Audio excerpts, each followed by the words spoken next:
There are a number of people who are looking back at that, including Üstad, in my view.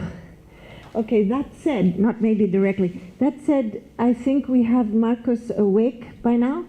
Yes, and are you still with us?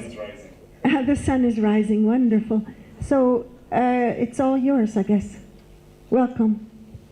Thank you. Are we going to do Ramachandran's video after me or before? You decide. Okay, well I may as well get going then on my presentation. Okay.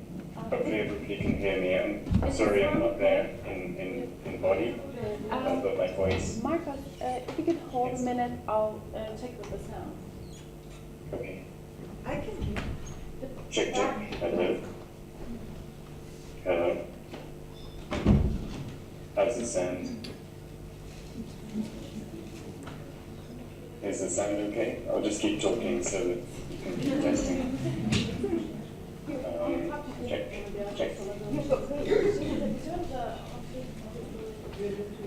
Check. Hello. Is it okay?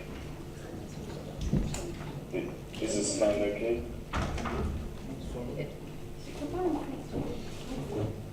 So, just let me know when you start. The voice. I hear. Carolyn, can you hear? I think you should start. Okay, great. Well, I just you, Carolyn, and Denise, and Vittorio, and Pietro for taking part in this.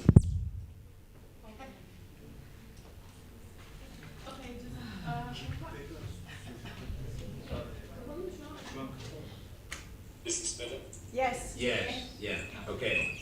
Go on like that. Okay, great. Okay. So, my talk, hopefully there's no echo. It's going to be it's basically about clairvoyance and crowdsourcing, and it's about this thought performance test that we generated for the Istanbul Biennial, and it emerged from a meeting that Carolyn, myself, and Ramachandran had at the University of San Diego, and you're going to see a video about him explaining certain things about Kiki and Buba, so I won't go too much into that. But what I did want to say was that there's the thought forms test originates from some previous testing that was originated by Wolfgang Kohler in the 1920s, and it revolved around these two shapes, which are Kiki and Buba. There's Ramachandran talking about Kiki and Buba, and these are basically two shapes, and the test was made to establish the link between forms and proto-language. So on the left you have Kiki, and on the right you have Buba, and between 95 and 98% of respondents said that the one on the left seemed to be like Kiki and the one on the right seemed to be like Buba. So what it was doing was kind of trying to find a relationship between this kind of proto-language or sound, the sound of words and form as a kind of basis of how language evolved, and also relating to synesthesia, which is the crossover of the senses in the mind. And what this differed from the Kiki Buba test was that basically we were kind of moving away from proto-language. We were incorporating real words from the language we use, and also incorporating the testing of color and not just outline but also form, which we'll get back into later on in this talk. I also wanted to say that my family has a really long history with theosophists, and particularly my great aunt Mary Lutyens was Krishnamurti's biographer, and they spent a lot of time growing up together. So from a very early age I've been kind of interested and kind of in some way linked to this kind of theosophist universe. Krishnamurti, who was grew up with my great aunt actually was designated as a prophet by Leadbeater, but there was a rift later on in the theosophy world, but I won't go into that because that's a whole other world. Also, Pietro just mentioned, and again, I don't want to repeat things that have already happened, but there were these three artists who were commissioned by Besant and Leadbeater to render these thought forms. And the thought forms were seen through a process of what they called clairvoyance. And Leadbeater and Besant suggested that there was this elemental essence, which they termed as that strange, half-intelligent life which surrounds us in all directions, vivifying the matter of the mental and astral planes.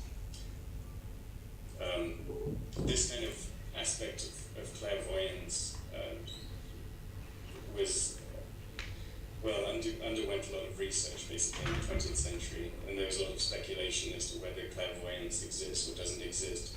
And there was a scientist called Wolfgang Metzger in the 1920s and 30s who developed this Ganzfeld test, or total field tests, to kind of isolate people in these chambers with red light and half ping pong balls over their eyes and white noise pumped into their ears. And then these kind of telepathic tests were conducted to see if there was a kind of clairvoyance going on. And the interesting thing is that they actually began to call it psi, and what they were interested in was to see if there was a kind of biological or physiological process to clairvoyance, rather than looking into whether it was esoteric or paranormal. For instance, in their own words, anomalous processes of information or energy transfer, processes such as telepathy or other forms of extrasensory perception that are currently unexplained in terms of known physical or biological mechanisms. The term is purely descriptive. It neither implies that such anomalous phenomena are paranormal, nor connotes anything about their underlying mechanisms. And I suppose another way of looking at intuition was also kind of laid down in the early 20th century by Carl Jung, who, as a quote, was just a sensation when given the priority is not a mere reactive process of no further importance for the object, but is almost an action which seizes and shapes the object. So it is with intuition, which is by no means a mere perception or awareness, but an active creative process that builds into the object just as much as it takes out. So from that, what I understand is that clairvoyance, the origin of the word clairvoyance would be the French clairvoyance, which is seeing clearly. What I see it as clairvoyance would be to do with looking more actively at things. Basically, you're projecting things you're projecting your emotions and feelings into things just as much as they may be coming towards you. So I think clairvoyance is something broader.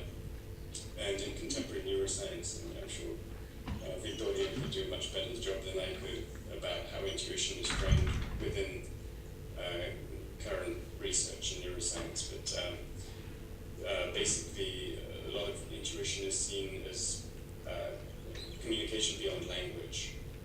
So again, a kind of embodied knowledge. That's kind of my take on clairvoyance, these last few slides. And the other side of this test, let's say, is crowdsourcing. Is with the Thought Forms book, it was Besant and Leadbeater who basically prescribed what these shapes and colors, what emotions these shapes and colors corresponded to. And what we have been interested in is comparing that perhaps to a kind of crowdsourced intuitive knowledge, let's say. And the first person who studied, I suppose, let's say, the wisdom of the crowds was Francis Galton, who was Darwin's nephew. And he also, interestingly, was the first person to pinpoint synesthesia as this condition crossover of the senses in the brain. And anyway, Francis Galton was at this fair, a livestock fair in the east of England, in the west of England in about 1906, which was 1 year after the Thought Forms book was published. And he noticed that, basically there was a competition to guess the weight of an ox. And there was about 1,700 people were involved in trying to guess the weight of the ox. And he discovered that actually the middle value of all the guesses came to within 1% of the weight of the ox. So that was pretty interesting. And also, there's this really interesting book called Wisdom of the Crowds by James Sorowski.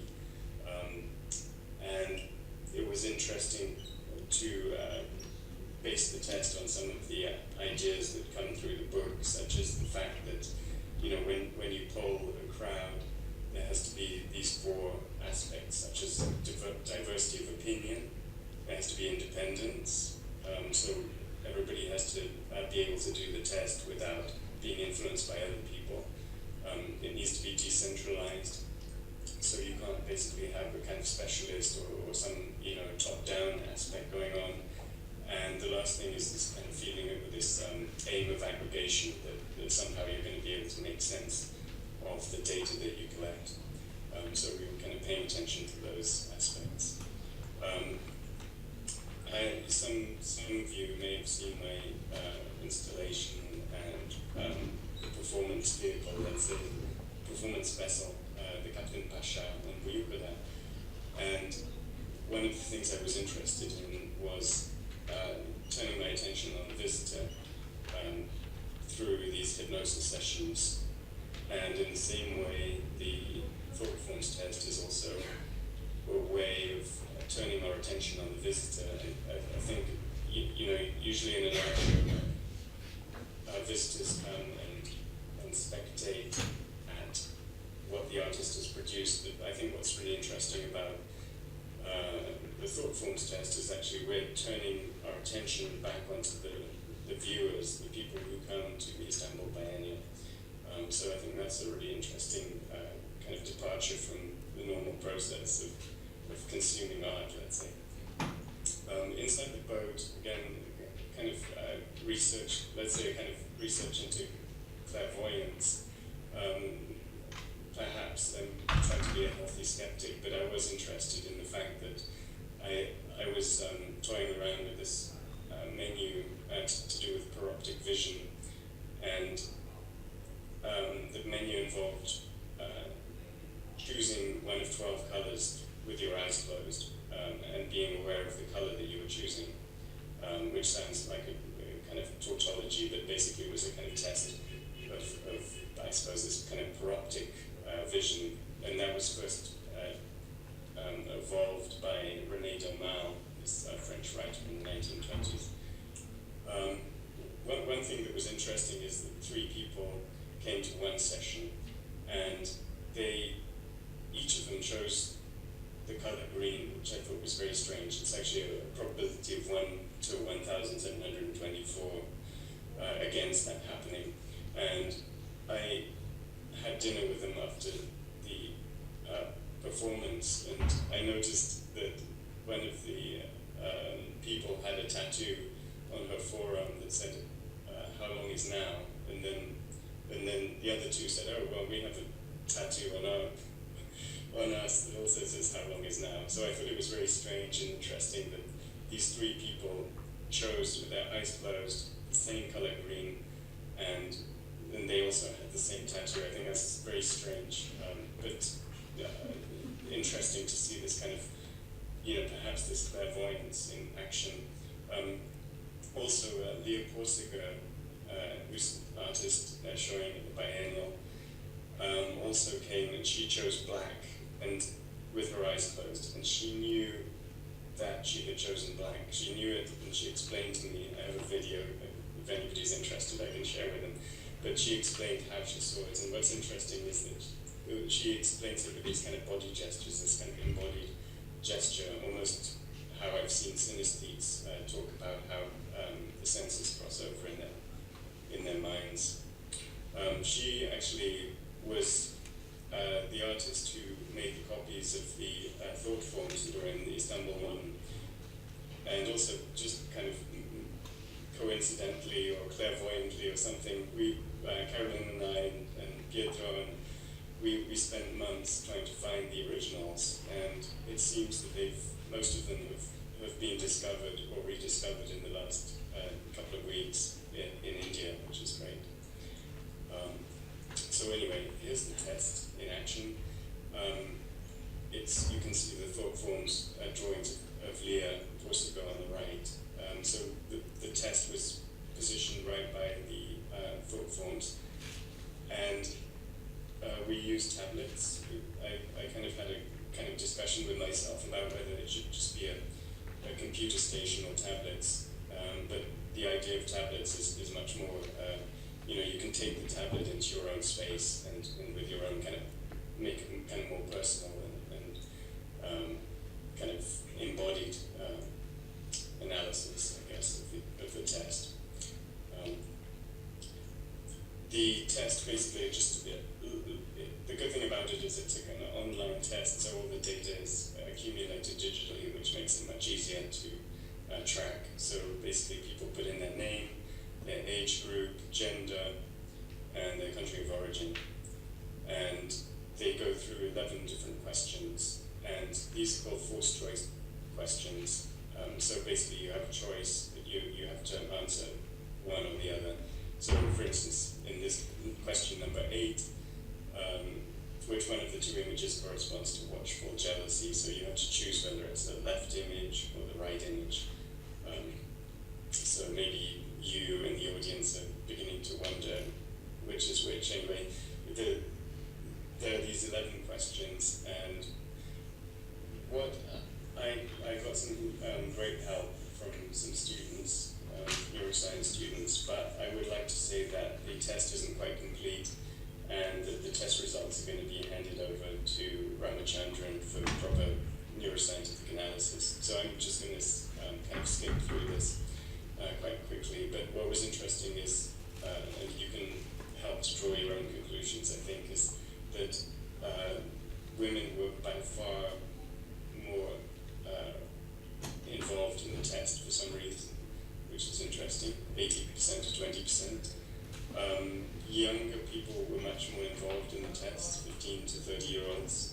I'm not sure if that corresponds to visitors to the Biennial, the age groups, but I would assume perhaps that there were older, the proportion of younger people wasn't that high of visitors to the Biennial, so perhaps a disproportionately larger group of younger people responded to this test, perhaps, I don't know, because they have more time, because they're more interested in online testing and that kind of thing.